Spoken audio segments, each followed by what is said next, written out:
Hi, I am Tracy Sue, and this is What Would Tracy Sue Do?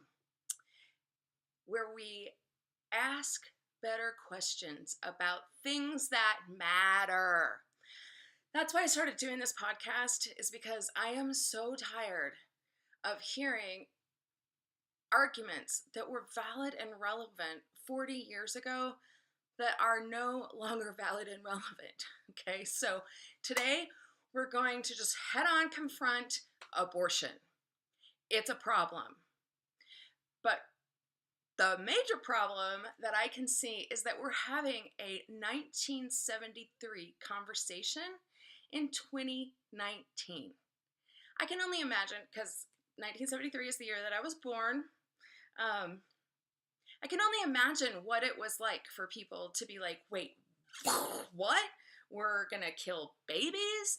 Like, yes, that has to be horrifying. I remember when Zach asked what an abortion was, and I told him, like, some women are pregnant and they can't, or they're not gonna have the baby, so they go in and have a procedure, and he's like, they kill it? See, that's how a child responds, because it is an abrasive reality. It sucks. It's an abrasive reality, and I think we should have it be a big deal. It should be a big deal. It should not be dismissed as a trivial concern. It should not be a decision that anyone uses for birth control or that takes lightly. It definitely should not happen after the first trimester. I mean, I am down with that limit. From what we know about fetuses, they are viable after 24 weeks, and that number is going lower and lower. I believe when I was researching this a couple of years ago, 22 weeks was the youngest infant born who had a viable life, could sustain itself, could actually be alive.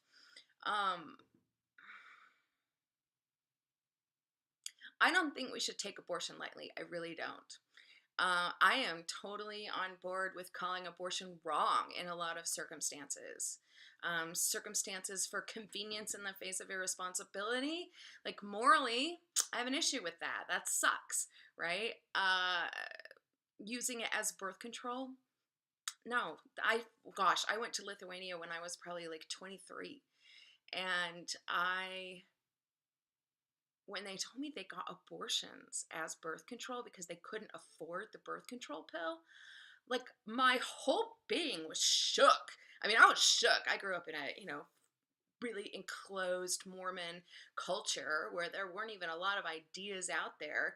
And abortion was like, I mean, it was pretty scary, sketchy territory. And here I show up in this country where there are women my age who have them all the time because they don't have access to birth control. It was shocking to my being. It shook me. So let's just get that right up front. Not a fan. Not a fan of abortion. Totally not a fan of abortion. But abortion, it's not the only wrong thing. Like, wouldn't it be so cool? It'd be so cool if life were this easy. Well, I disagree with it. Let's make it illegal. Like, wouldn't that be so cool? Don't have sex, don't have abortions. Gosh, if life was that simple, our lives would be so easy.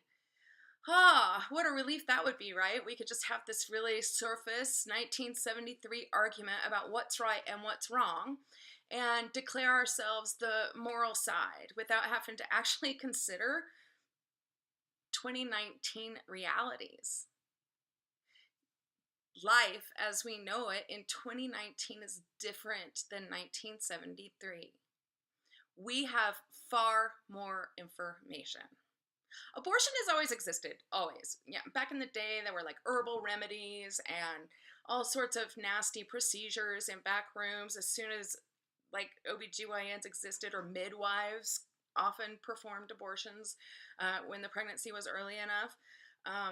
Mothers would often poison themselves so that they would expel the baby for various reasons. Abortion has always existed.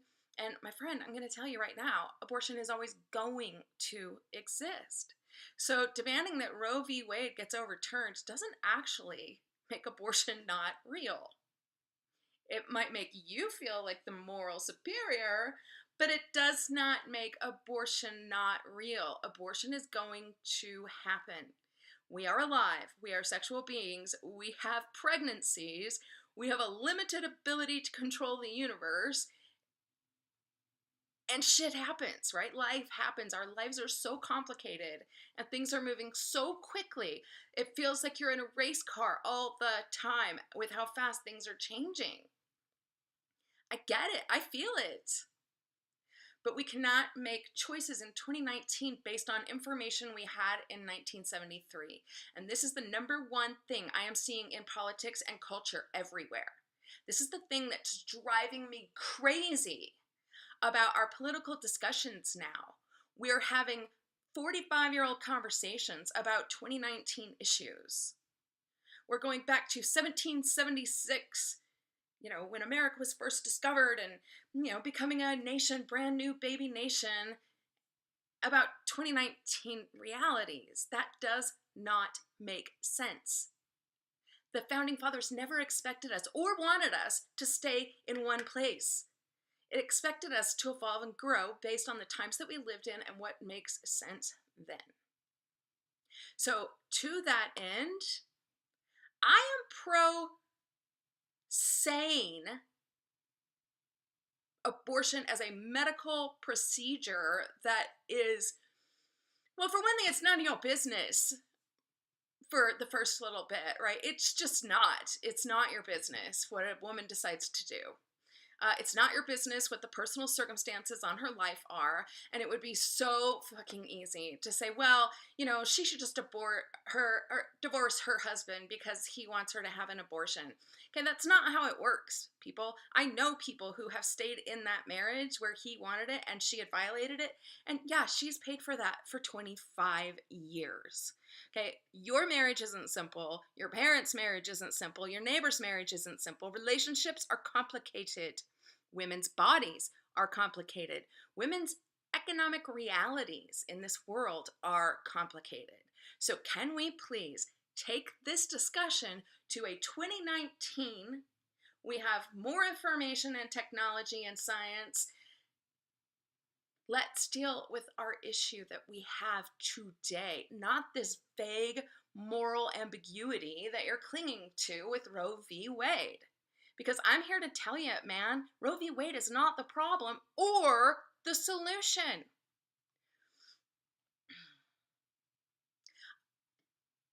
Abortion is not the only bad thing, right? There are other moral imperatives. To be a one-issue voter has allowed your Republican Party to be hijacked by a psychopath.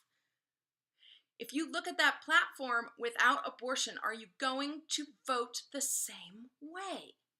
Or have you just been narrowly focusing on this one thing and your moral superiority because it's wrong? Is your motive truly about abortion, or is it about something else, like women's sexuality or women's choices?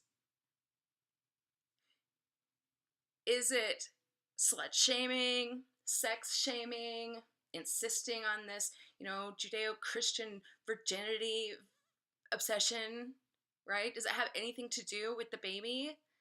Or did you just glom onto this and decide that it was worth any sacrifice of all other values and goodness? Let's look at some 2019 information. 2019 information.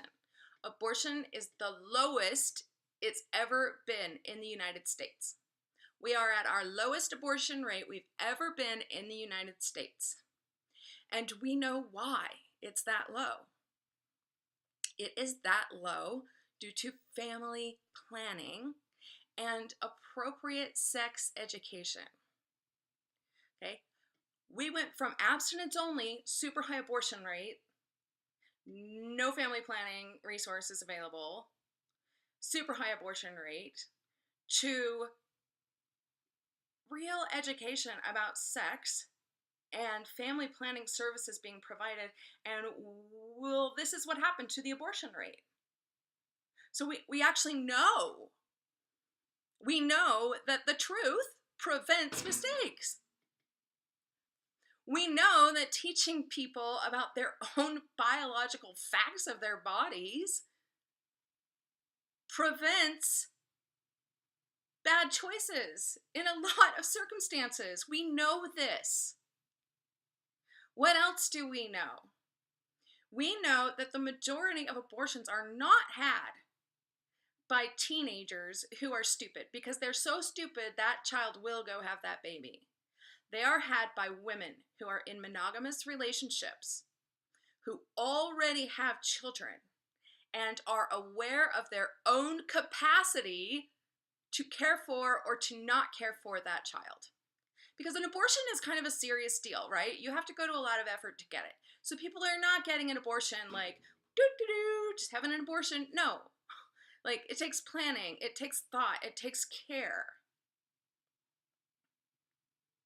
So if a woman is getting an abortion, there are several factors, like her ability to clothe and feed and take care of that child. And if a woman knows that she does not have the mental health capacity to do that,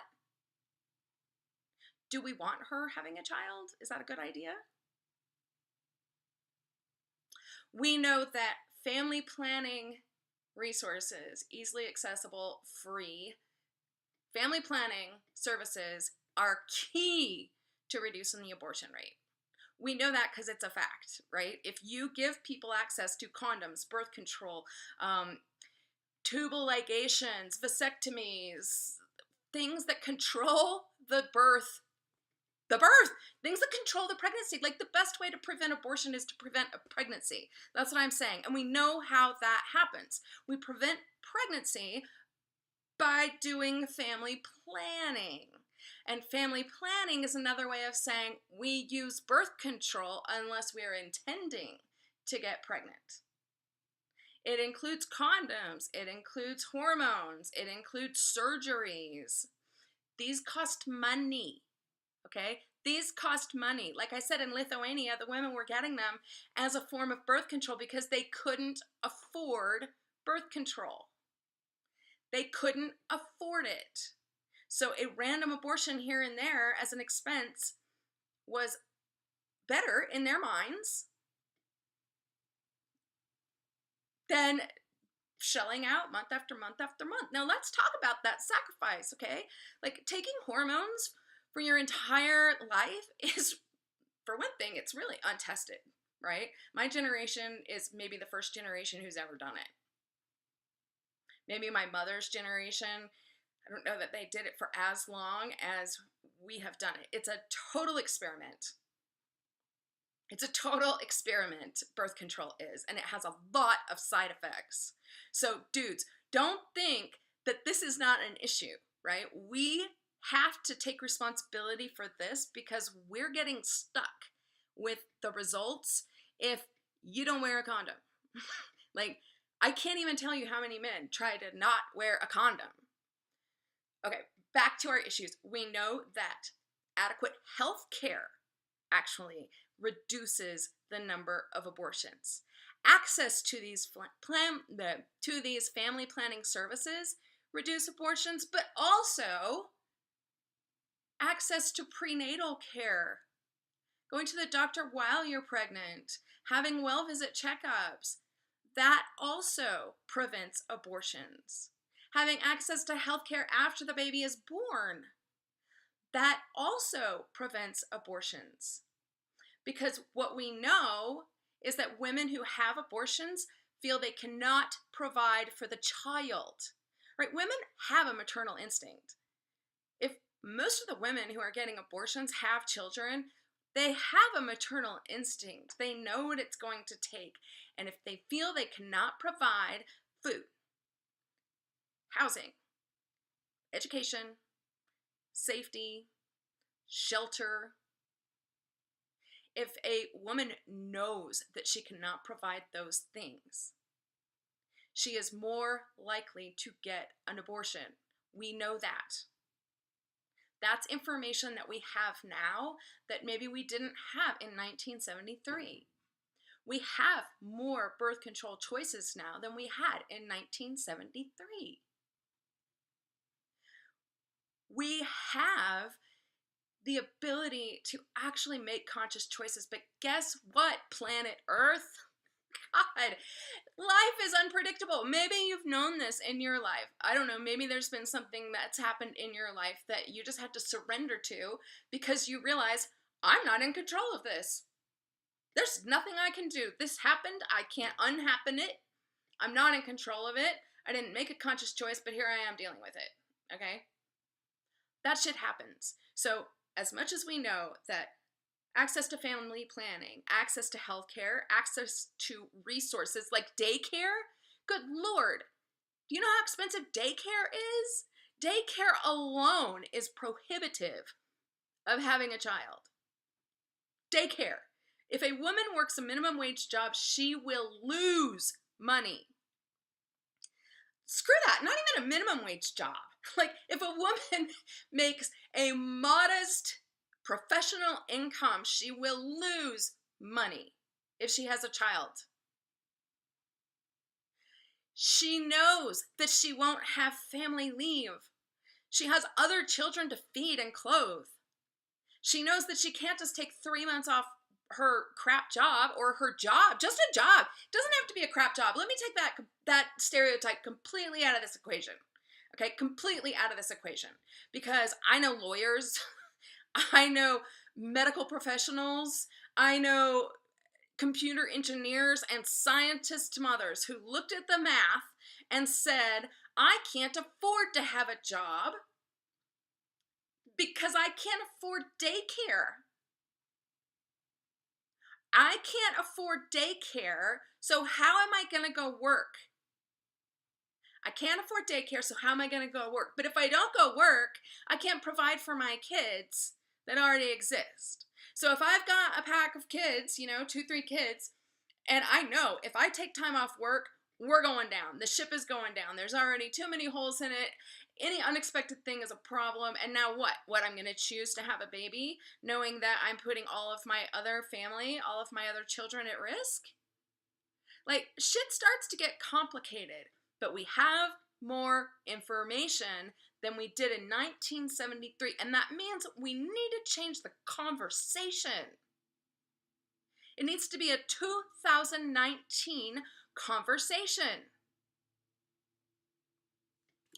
1 in 5 women in this country, not even in the world, but in this country, the world is actually far higher, I think. 1 in 5 women are sexually assaulted in this country. This goes into the shit happens category. Women are regularly drugged in public, making them unconscious and raped. Women, it's not just attacks, people. It's not just an attack on the street by a stranger. There are all kinds of really terrible sexual experiences that women are having in their own relationships, their own neighborhoods, their own colleges. Like, it's not just an attack by a creep on the street and now you're stuck with your, a choice to make an abortion or not. That's not all of the factors. Women are repeatedly drugged in bars. It's not uncommon. Not even bars. A college party, anywhere. I got drugged by a pool. I had my drink on the side of the pool. I mean, they did it so they could rob me, but lots of women do it so that they can rape.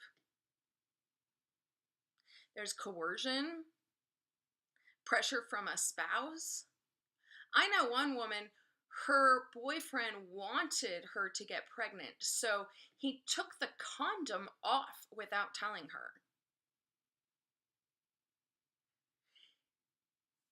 He did it twice. She got pregnant once.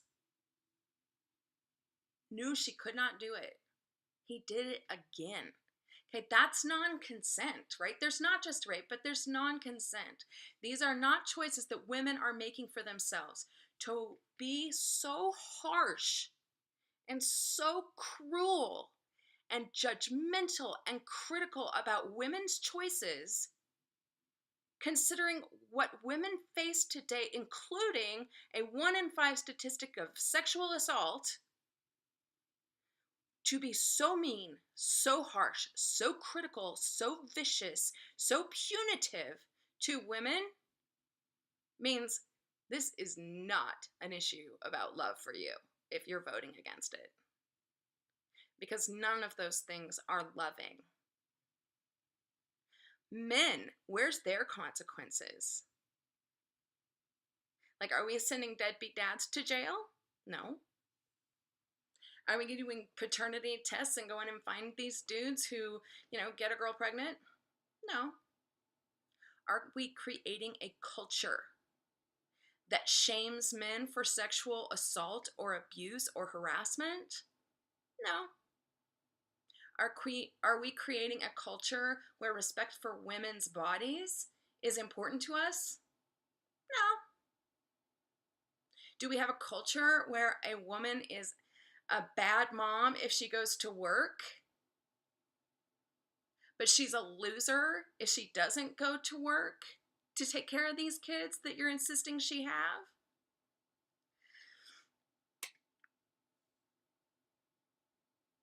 Equal pay, women's economy, her economics is probably the number one source of all of these issues, right? The number one source of women not wanting to have that child is economics in some way or another. Let's talk about a woman's economy compared to a man's economy and a mother economy. 32%. That's the mommy penalty. A woman's income goes down 32% when she has children. She is already only making 77 cents on a man's dollar. 32% if she has children. Even more if she takes a year off. If she is a mother, is not considered for advancement. She is criticized by people who think she shouldn't be working.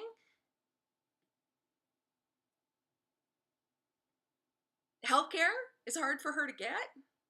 She's the one left holding the bag. Very few mothers abandon their children, and men do it all the time. But we're not going after them like they're criminals. And he didn't get a bump when he didn't get a dip, a 32% dip as a motherhood penalty. Do you know what men get? They get a bump, a daddy bump. Meaning now suddenly the culture thinks, oh, he's got a family to support. Let's give him more money. So if a woman has no access to maternity leave to take care of this kid, she cannot afford daycare. She's already making 77 cents to a man's dollar. She's going to take a further 32% dive in her income for having one child, let alone many children. She's going to be passed over for advancement because she's in the mommy track and she can't be depended on because let me tell you what happens in houses, people. Oh, the kid's sick. Oh, mom's going to call in sick because daddy's work is too important.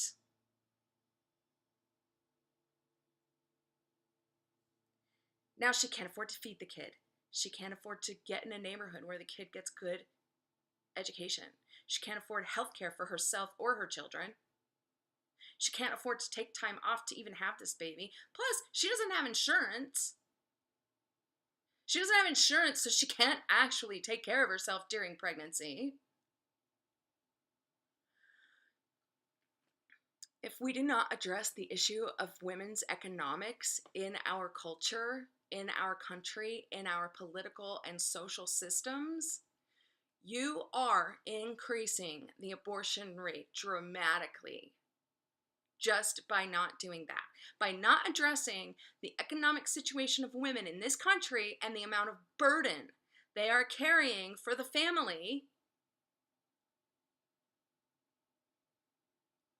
then you voting against Roe versus Wade compounds the problem, cures nothing, and increases the abortion rate. I mean, I'm thinking that's what you're trying not to do, is increase the abortion rate. I would think that if this is really about abortion for you, really about that baby's life for you, that you would want to do everything possible to make it a viable, feasible option for a woman to have that child. I would think that.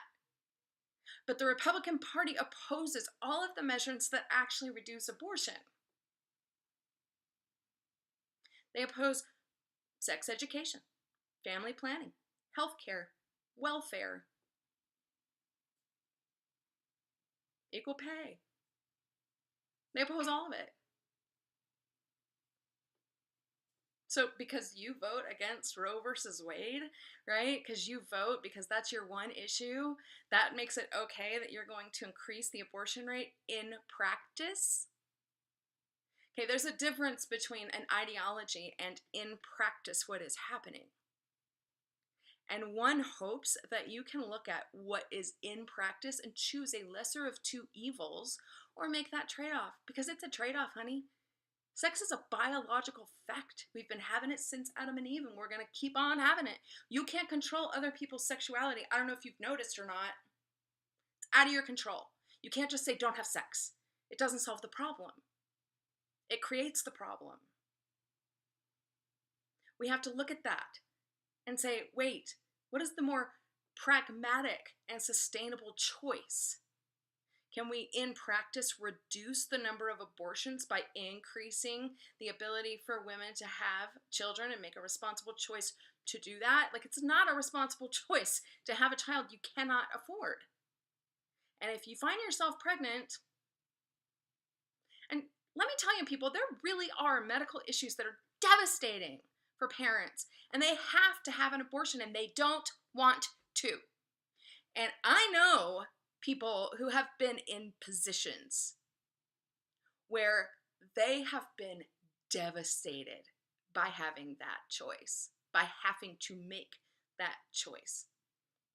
But if they hadn't, they would be orphaning a whole bunch of other children because it was putting the mom's life at risk. And yeah, I think, and hopefully you agree, that a mother who's already existing on this planet and has children to care for, that her life needs to be saved, especially in these situations where a couple of them that I'm thinking of, the baby was not viable. The baby was going to die no matter what. But to let it die in the mother's womb risked her own health. She could die if they caught that too late. She could die. So when you're looking at that, that is so not our business to be in that room with that mom and that dad and that doctor and maybe their, religious figure or counsel. It's not our place to be in that room and make these choices for these families who are devastated, that they're facing the death of a dream, the death of a child. And it's the only option they've got if they want to keep the mom, the wife, the daughter. Like, that's real, people. Like, that's real. I know people who have had abortions and it's been devastating because it's not what they wanted.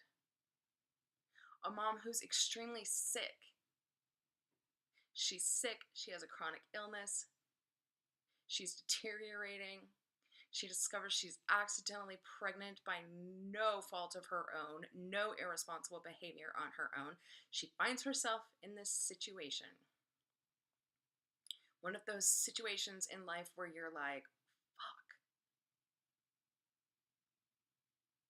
Should she choose to die? Is that what you're saying? Should she choose to go through a pregnancy that's literally going to kill her because she's so sick she cannot carry a child right now? Is that the position that you're taking? Should she stop getting the chemo she's going to need to save her own life and not orphan her other children? Is that your position? Really? Because I'm thinking that if you really care about all human life, you might care about hers and the children that she is going to orphan. and the husband who's going to have to do that by himself and grieve the loss of his wife. And the baby probably won't be born anyway because it wasn't a viable human being. And then we can go into much more complicated issues. In vitro fertilization. Let's talk about the babies. Through science, we can now help infertile couples conceive a child.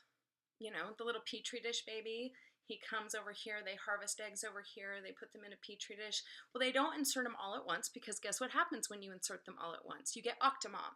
Oh, and I remember the vicious attacks on octomom.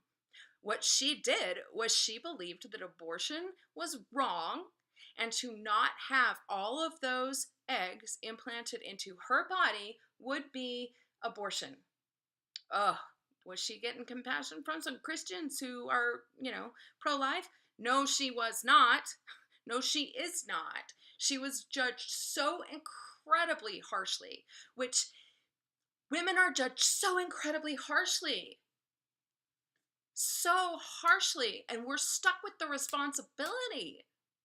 We're stuck with all the responsibility here. Like if you're the dude who didn't walk off on your family, woo, hero for you. But if you're the woman who, you know, she didn't, okay, let's talk about those petri dish babies. Is the moment of conception the point in which life begins? If so, we have a whole bunch of babies in freezers waiting to be implanted.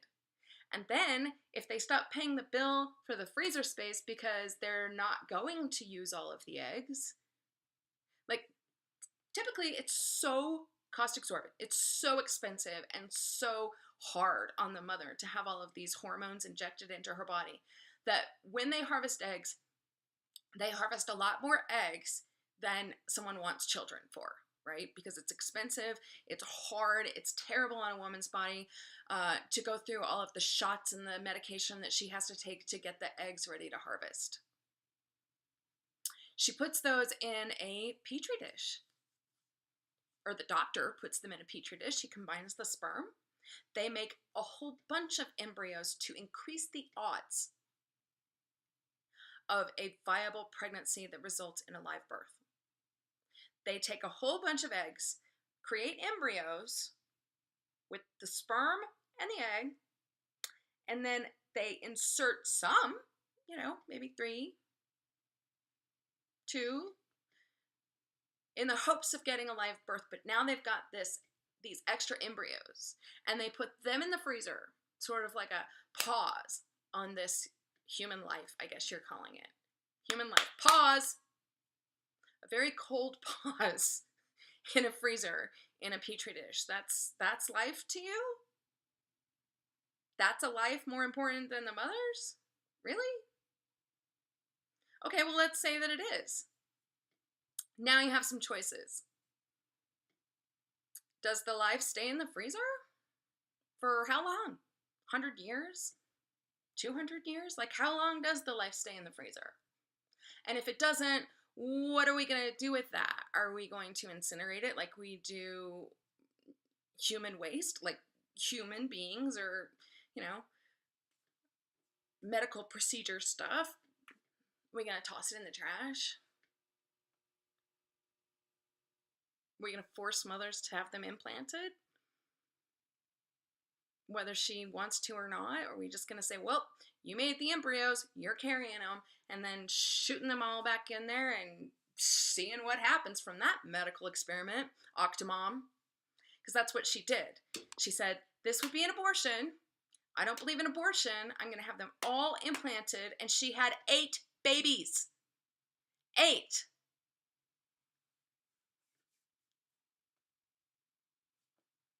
At one time. 8 babies at one time. And people were vicious and they called her irresponsible. So what are we going to do about that? If life begins at conception, are we going to forbid people from having these kinds of fertility treatments? Do we want to do that to parents who are having their hearts call out to be parents? I don't want to forbid that. Are we going to insist that all of the eggs be implanted and she has to go through the pain and the expense at more times? Is that what we're going to do? We're going to put her through the pain and the expense more times so that we don't put babies in the freezer and you can only harvest as many eggs as you can do that one time. Are we going to take those babies out of the freezer? Are we going to sell them? I mean, maybe there's a market for there probably is a market for already implanted eggs. In fact, I feel like I just read an article and they were calling them snowflake babies. Snowflake babies. So that does bring us to, how far are you going to take this? What is going to be considered an abortion? And who are you going to criminally prosecute?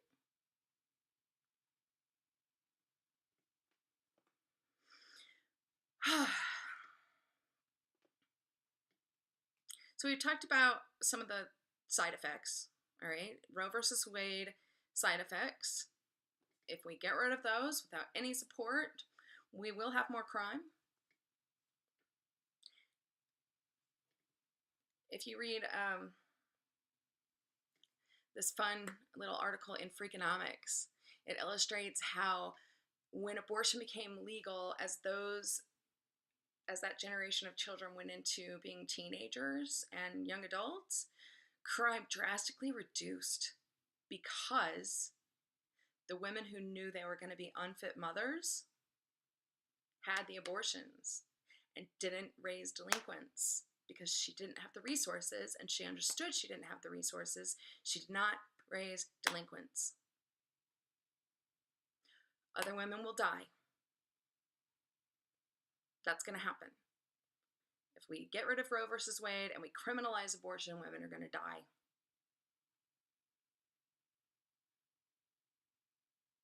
We're going to be creating a lot of orphans. The mothers who die will be orphans.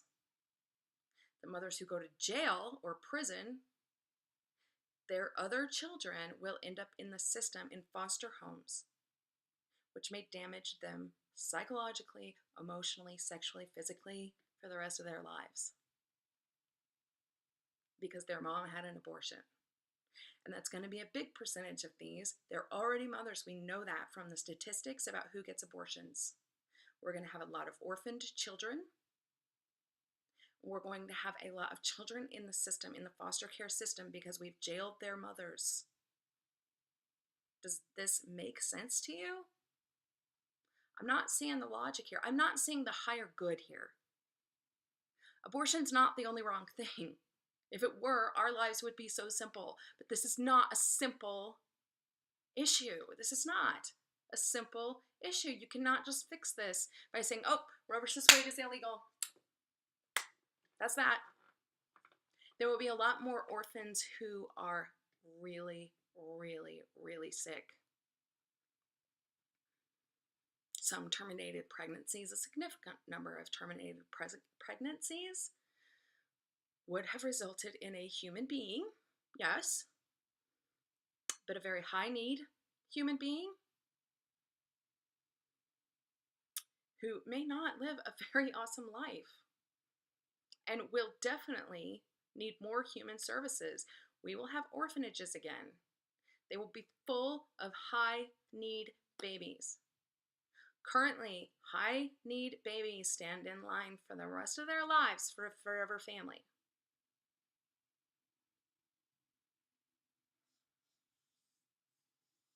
There's not a long line of people who are looking for mentally retarded, physically incapacitated, developmentally stunted, delayed, literal retarded, physically incapable babies and children. Not a long line of people looking for that. Long line of people looking for nice little white girl babies who are going to be born normal. Okay, those will get adopted up. They're adopted up now. Of course they are. But let's make a crack mom carry her baby. No abortion for you, crack mom, even though you know this is not fucking good. Like, nothing good is going to happen for this child. She knows that. She would have gotten an abortion. Now she's not going to because, Roe versus Wade and, your feeling of moral superiority trumps her wisdom about her own ability to parent or inability to parent this child. So she puts it up for adoption. Not a long line of people are waiting to adopt crack babies, fetal alcohol syndrome babies, babies with birth defects, chromosomal defects. So now as a culture, we have a problem. We have to figure out what to do with all of these people. I mean, I guess what we did before, okay, they shoved these people into the invisible world of, halfway houses or whatever, right? They institutionalized people with disabilities.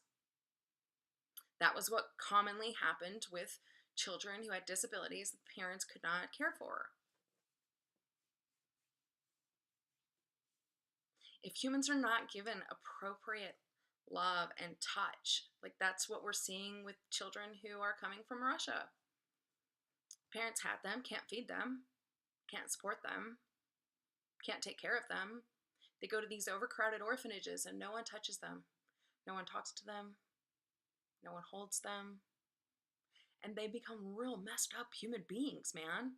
They become real fundamentally fucked up from the lack of touch and love and affection. Is that a life? Yeah, it's a human life. I'll give you that. But are you prepared to deal with all of these orphans created by banning and criminalizing abortion? That's the better option to you. Maybe it is. I mean, maybe you're going to spend your life adopting all those babies. Maybe you're going to make that your pet project and you're going to, sponsor an orphanage or become an owner of an orphanage or be a house mom at an orphanage or donate all your money to orphanages. Maybe, but probably not. Probably a real insignificant number of people who want Roe versus Wade to be illegal are willing to step up and deal with the problem that's going to come from that in terms of orphans and dead moms and incarcerated moms. More kids in the foster system, moms. Homeless women cannot provide for children, and they know that. There are really mentally ill people in the world, and some of them are women. Surprise! We're going to force a severely mentally ill, schizophrenic, whatever woman to have a child. Are we? Is that the plan? When I was reporting at a community newspaper when I first started in journalism, there was a mentally retarded girl who had been manipulated into having sex by a fully abled older guy who was just a dick. He was a perpetrator. She got pregnant. She had the mental capacity of about a 5-year-old.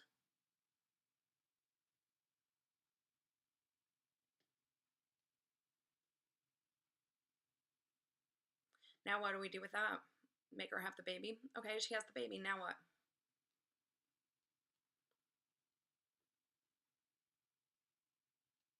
Maybe the baby's born with a whole bunch of birth defects. Mom can't take care of her because mom's still a baby.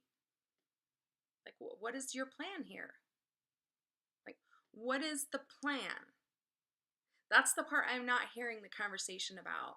Okay, Roe versus Wade is illegal. We're sending women to prison because they're these horrible human beings who are just disregarding life, and fuck them. Okay, but what is your plan? What is your plan that you're going to do with all of these extra people?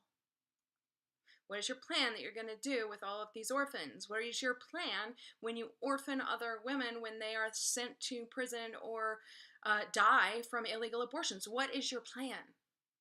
I'm not hearing you come up with a plan, people. I'm hearing you have a 35-year-old emotional argument about good and bad. Dude, Good and bad is such a complicated question. Stop making it so fucking simple, because it's not. To pretend like it's simple is a disservice to all of us, our entire culture.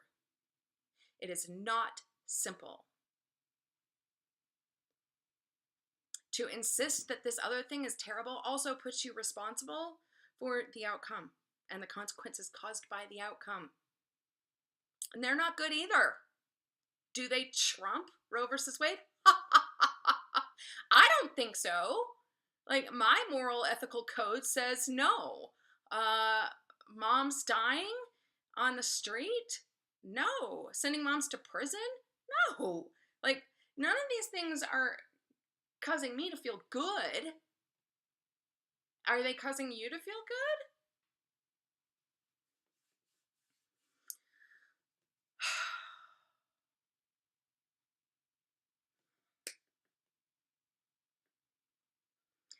The pendulum of politics swings. It goes this way and it goes that way, and it goes this way and it goes that way, and it goes this way and it goes that way. And right now we're extreme swinging.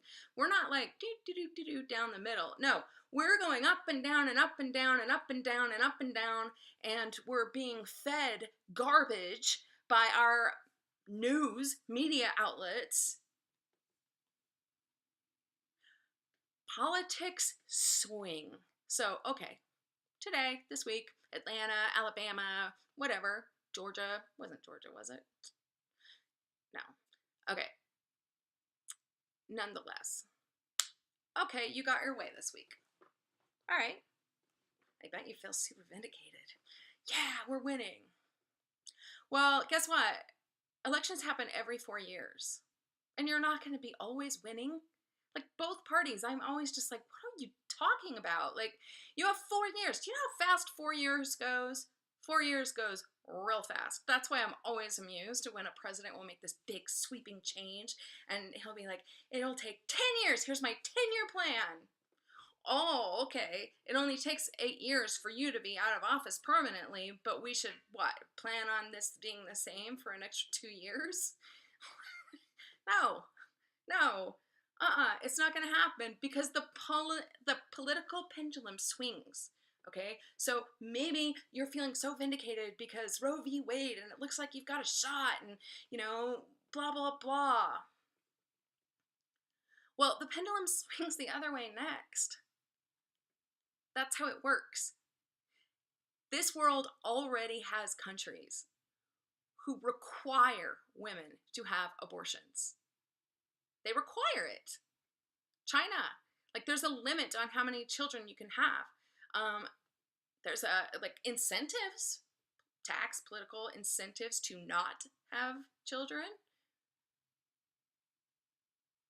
If we let the government into the uterus, then the government's in the uterus, buddy, and somebody's coming right down the road saying, hey, overpopulation is a major problem. We got to put a cap on this. We got to stop this.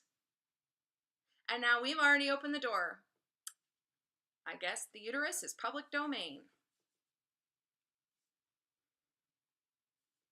It's not unheard of. In fact, it's the first argument that me as a teenager or a young adult, I read Ender's Game, actually, by Orson Scott Card. Great book. Read it. Ender's Game by Orson Scott Card, and in it he talked about controlled population, right? That it's like illegal to have more than that many children, or you have to like win a lottery to have children or whatever. But basically, if you can make abortion illegal, you can also make it mandatory. And you're not going to be in political power for long, because it changes every 4 years. So I think the most prudent thing to do here is keep the government out of our uterus. Because I don't want to be forced to have an abortion. I don't want my choice to have children to be limited by whatever incentives they come up with, whether they're tax incentives or penalties.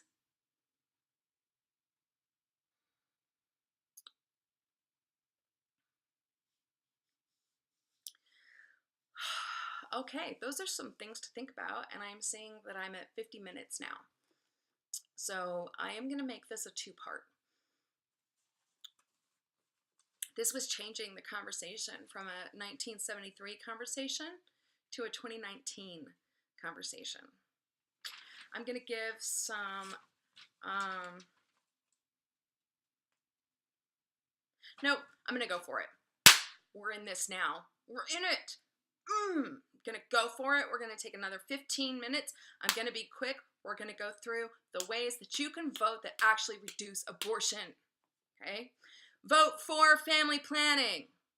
Vote for birth control pill access, health care, Plan B, sex education in schools so that people can make legit choices about their bodies. Be more vocal with your kids about sex and how to protect themselves.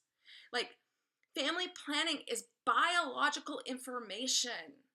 Having access to family planning resources prevents the pregnancy that needs termination. You reduce the abortion rate dramatically when you vote for family planning services and sex ed.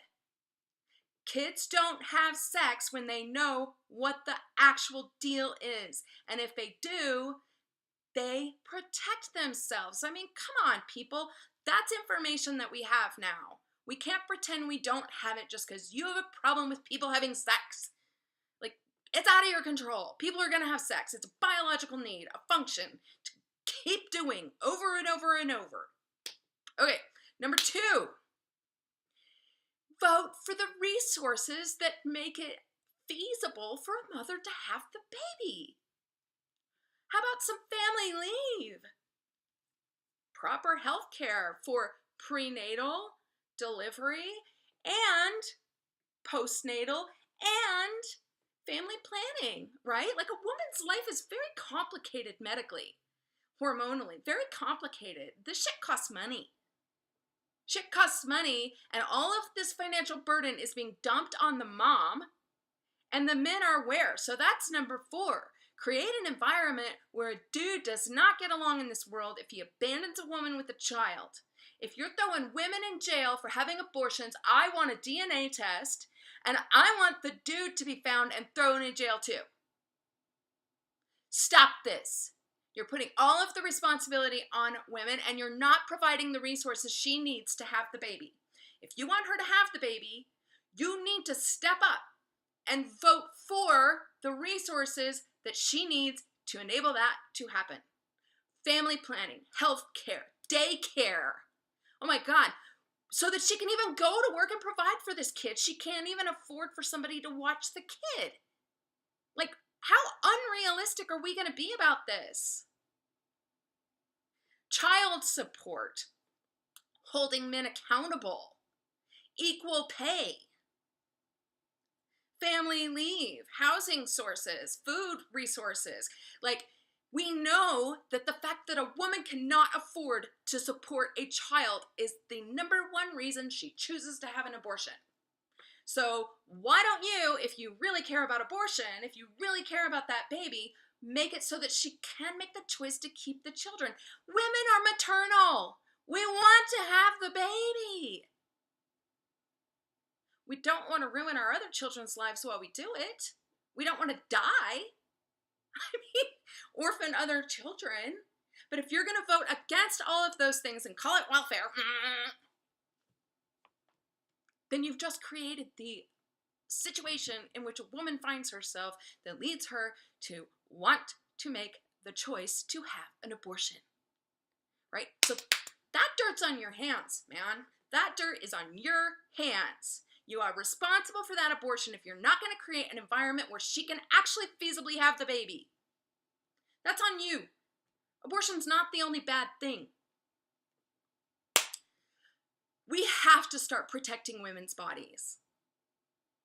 It cannot be that 1 out of 5 women are sexually assaulted, and then women take the responsibility again and the burden of that again. If men are going to be making choices and leave women with the responsibility for rape, drugging women, like pressuring women, then men need to be held responsible. If a woman's going to jail for an abortion, I want that father going to jail too. That is a reasonable ask. And if a man has dumped his children off on some woman, he should be going to jail for abandonment of his child. And don't think, courts, that you can give a woman $300 for a kid and expect her to be able to afford that. No, unacceptable. If we are creating a culture where women are constantly victimized physically that results in pregnancy, often, we're responsible for that culture. That's number 4, hold men accountable. Number 3 is protect women's bodies. If a woman says something happened to me, don't make it so fucking hard to prosecute the dude that she can't get any results. Don't create a culture where it's okay to have sex with a woman who's passed out or mentally incapacitated. Like, we have a culture that does not respect women's bodies, but women's bodies are the ones carrying the burden for creating a fucking humanity, right? Like, a woman's body is how a human being gets here. So we are sexually disrespecting women's bodies, the portal for how you fucking got here. We need to respect women's bodies, and we need to hold men accountable. The domestic violence situation in our country is appalling. It's appalling. She should just divorce someone if he's pressuring her to have an abortion? Really? No! She's sought help. No one's gonna help her. She's economically dependent.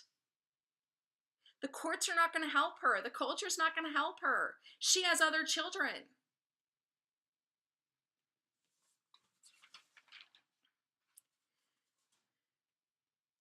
There is such an enormous problem with economic disparity. It is definitely an abortion issue. If a woman is already gonna do worse for being a woman and then for having a child, and men just keep escalating because they don't have to take on this responsibility, every time you vote against an initiative that equalizes that playing field, you're voting for abortion, because that's the actual effect of it. What if, I'm just saying, what if we created an environment where it was actually beneficial for women to have children instead of a massive economic penalty that puts her and her other children at risk? What if we did that? What if we offered family planning services for everyone so that women don't get pregnant when they don't want to as much as possible? What if we really did create a culture where women's bodies were respected as sacred and we prosecuted men who violated them? What if we provided childcare so that a woman could continue to support her children? What if she had access to family leave for a year without penalty? What if Social Security points actually provided a benefit for a stay-at-home mom?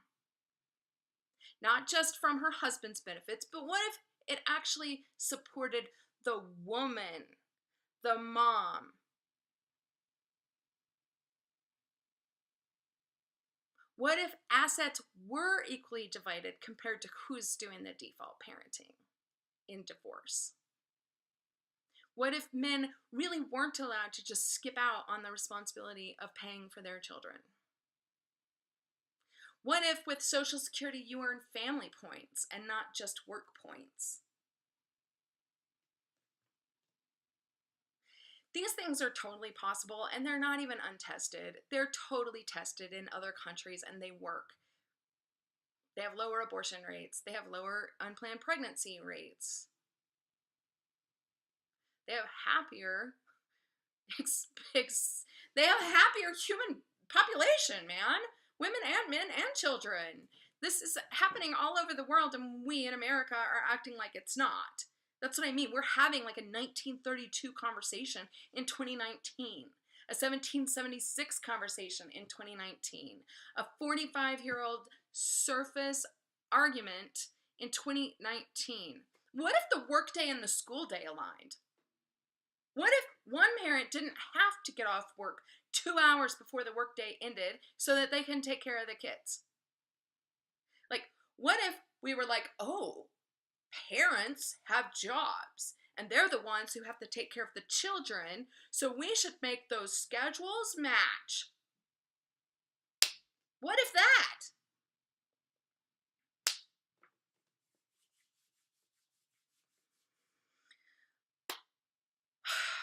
What if we did have flexible work environments that actually were beneficial to families?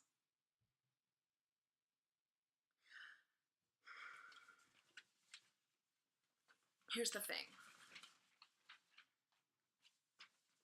If you vote against abortion, if you outlaw Roe versus Wade, there will be side effects and they're not going to be good. They're going to be bad. They're going to be equally or worse than abortion. They're also not going to prevent abortion. They're not going to fix the problem you say you're so concerned with. But we do have enough information to know what prevents abortion when abortion is legal and safe and accessible. We know that because we have studies and we've tracked numbers and we've studied human behavior. We have more information now than we did in 1973, and this should not be a 1973 conversation.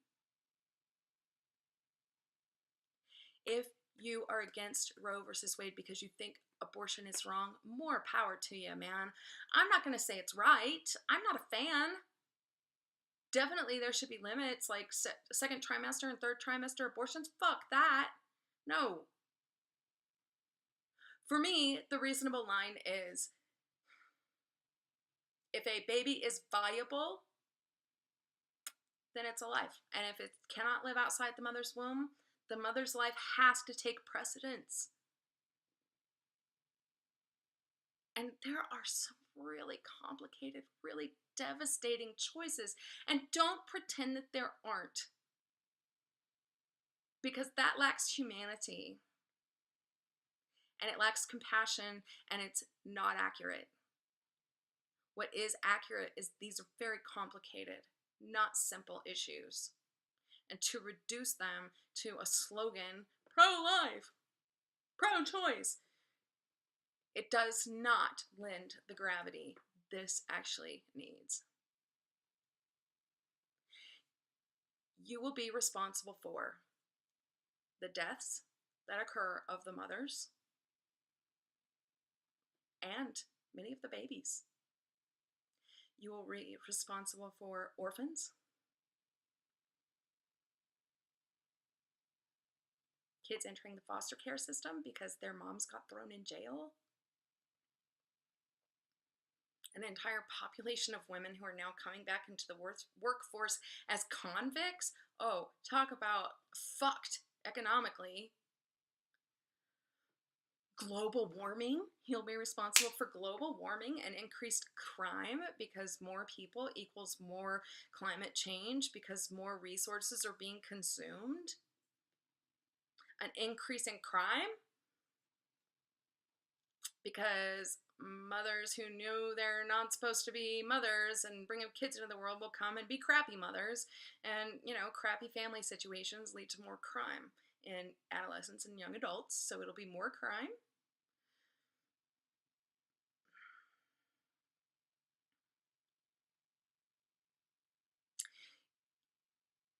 Increased welfare need.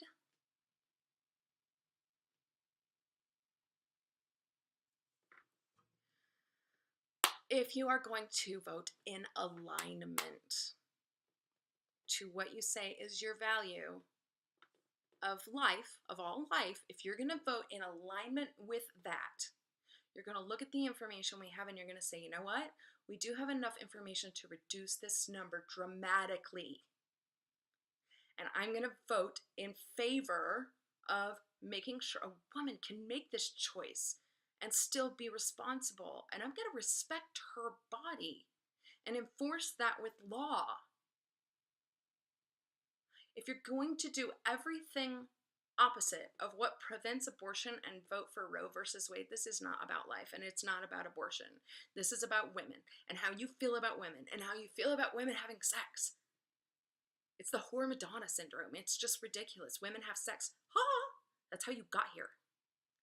Like, it's just a weird social disconnect we have in our culture and in religion, that women are not supposed to be sexual. You got here because women are sexual. You cannot control another person's behavior. And a woman can't control someone else's behavior either. In terms of sexual assault, is what I'm talking about there. But you can make a difference. You can influence and reduce the number of abortions by doing other right things. Not just blanket, Roe versus Wade is bad, let's get rid of it, let's criminalize it. No, there's going to be some consequences to that are just as bad. So if you do not want abortion, you have to vote in alignment with what is going to get you what you want, a reduction in abortion. You have to vote for family planning. You have to vote for health care. You have to vote for pay equity. You have to vote for family maternity leave. You have to vote for child care subsidies. You have to vote for things that allow a woman to feed and house and clothe her child. You have to vote for health care so that she can take care of herself and her children. Like, you can't vote against everything that reduces abortion and then say that you're changing abortion. You're not. You're increasing it and doing worse things.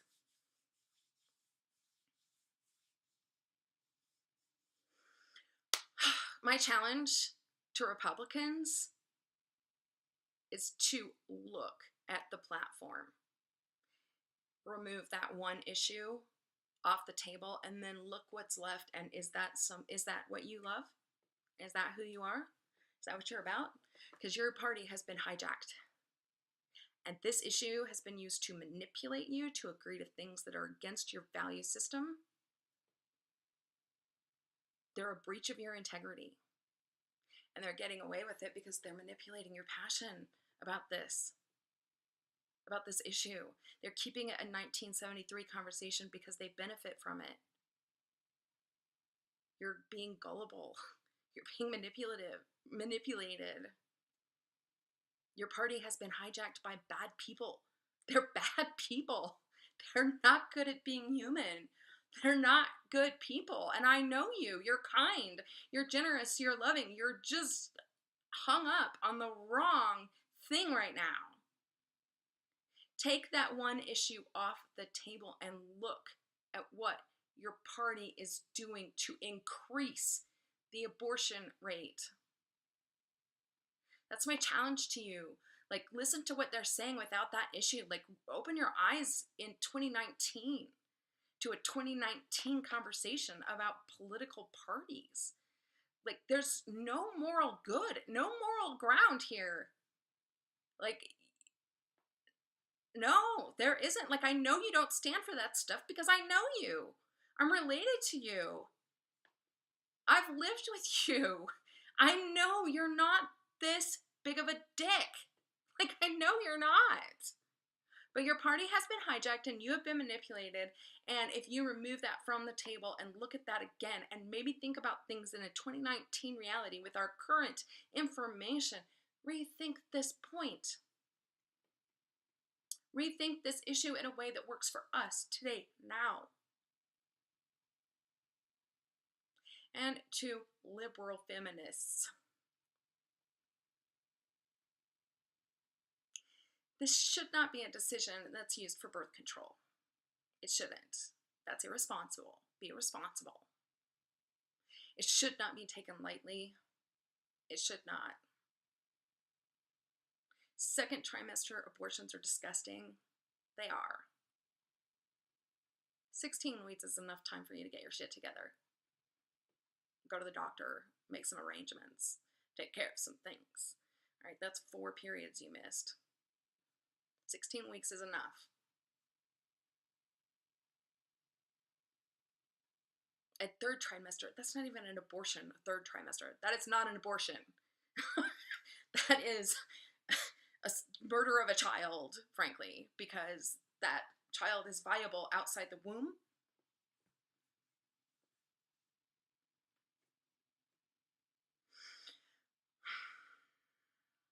I am Tracy Sue. This is What Would Tracy Sue Do? We are going to be talking about things that matter, and we're going to be asking better questions and finding better outcomes and results based on current information. Things are moving too fast for us to stay hung up on old arguments that are no longer applicable in our lives. They're moving way too fast for that. We can't afford it. We have to be in integrity with our actual values, and we have to look at the facts in front of our face and make new choices because we have new information. We're supposed to be progressing and evolving here. That's what's happening on the planet Earth and being human. We're supposed to progress and evolve. We have more information, we make new choices. We did not revert back to 1776 or 1983 or 1973 or whatever. No, that was then. That's what we knew then. Now, we learn from what we've been doing. We take notes.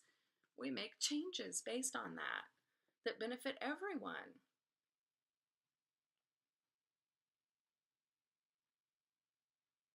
You can't vote on someone else's moral choices, but you can vote on your own moral choices. And if your moral choices are in conflict with the way that you are voting and the way that you are behaving, that will have outcomes and consequences that you are responsible for. So vote in accordance with your true values. Love, compassion, support, family. If those are your values, then the family begins with the mother, and you got to take care of her, man.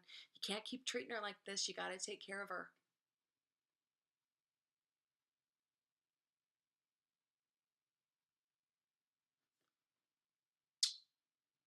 I love you, and I will talk to you about something really important soon, I'm sure. Oh, and by the way, I won't be participating in a 1973 conversation, so you really don't need to leave a whole bunch of shitty comments because I'm not going to read them.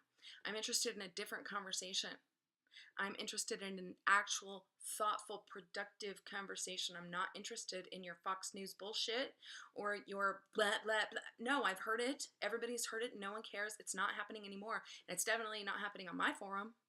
So if you want to share this and talk about that shit on your own Facebook page or blog or whatever, feel free. I could use the publicity. But I'm not going to be participating in that kind of garbage on my own feeds. Because it's not 1973 anymore, and I'm not having that same conversation. I'm not.